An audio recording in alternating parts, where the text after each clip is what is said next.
tarde, gente. Mais um Papo Criativo da Educação Criativa. E dentro desse momento que a gente vive, a gente vai buscar um tema muito importante, relevante e participativo, que é o futebol na pandemia, o futebol dentro da pandemia. Vocês sabem muito bem que o futebol é uma paixão nacional, né? Todo mundo, ou a grande maioria esmagadora, gosta de futebol, né? Principalmente a rivalidade entre os clubes, né? Isso aí motiva demais as pessoas.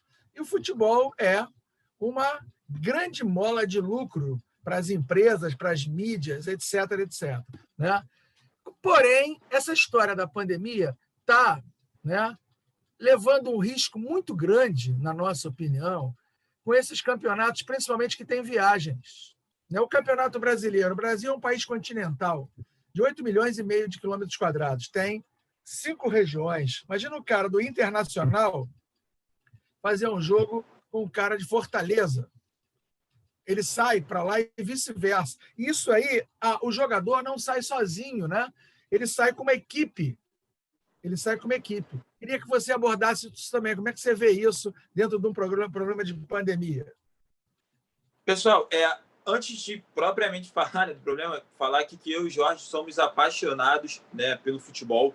Assistimos inúmeros jogos, independentemente de ser o nosso time, né, que esteja em campo, mas, obviamente, o futebol não vive numa bolha social. Você não consegue isolar jogador durante 24 horas. Então, óbvio que ele pode ser contaminado. E o Jorge trouxe uma questão, né, dessa dimensão continental. Nós já começamos um campeonato, que é a Copa do Brasil, onde você tem os 27 estados ali da federação com representantes. É o único, né? As séries A, B, C e D não possuem essa escala, mas a Copa do Brasil tem os 27 estados. Inclusive, vale a pena lembrar que o Bahia, no seu primeiro jogo, só jogou com um time que tinha 8 atletas. Ele entrou em campo com 8 atletas, porque teve um surto de Covid. A gente está falando aqui, né, nós acompanhamos muito a Série A do Campeonato Brasileiro, onde os clubes possuem maior estrutura, mas tem clubes até da Série D que não tem como fazer teste nos seus atletas regulares, tá? Então, isso é muito, muito sério, né? Os seus atletas não são testados, e o Jorge trouxe aqui.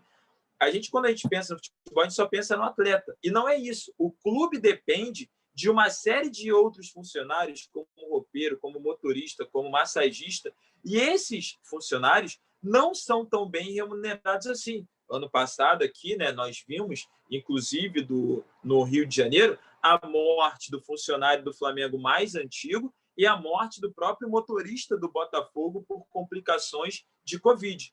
E se nós paramos o futebol em 2020, aonde, né, nós tínhamos ali o início da pandemia, porém, os números não eram tão assustadores quanto agora. Por que não parar o futebol agora? Eu sei, é difícil, todos nós gostamos do futebol, galera, mas esse é o momento que você vai ter que sim parar algumas atividades.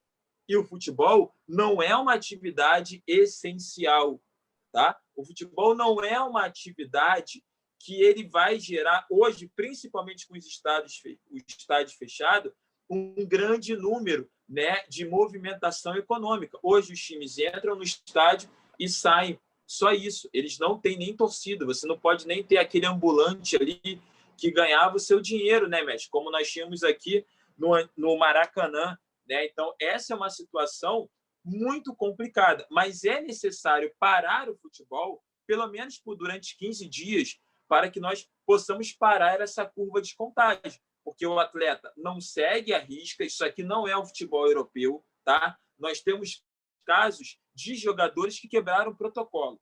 Isso aqui não é o futebol europeu, que o profissionalismo, que o jogador pode ser demitido, o jogador vai ser multado. Nós tivemos férias aí, jogadores em resort, jogadores na praia, praias aglomeradas. Então, não adianta, galera. Não vai haver, né? Não tem como, não tem clima para ter futebol também. Eu acho isso muito importante, né, mestre? Para a gente encerrar esse nosso vídeo, aquela frase, futebol com vida. Futebol sem vida não existe. O futebol, para existir, ele tem que ter vida. Como qualquer coisa, né? A vida é fundamental, né? Duas coisas o homem tem que prezar muito na sua escala de humanidade: a vida e a liberdade. Essas duas coisas são fundamentais. Então, futebol não adianta sem vida. Gente, coloque o nosso sininho lá, clique no nosso sininho, né? E valeu, galera. Se inscrevam lá no nosso canal. Isso. Obrigado, mestre. Valeu, tá? Obrigado, mestre. Valeu, grande abraço.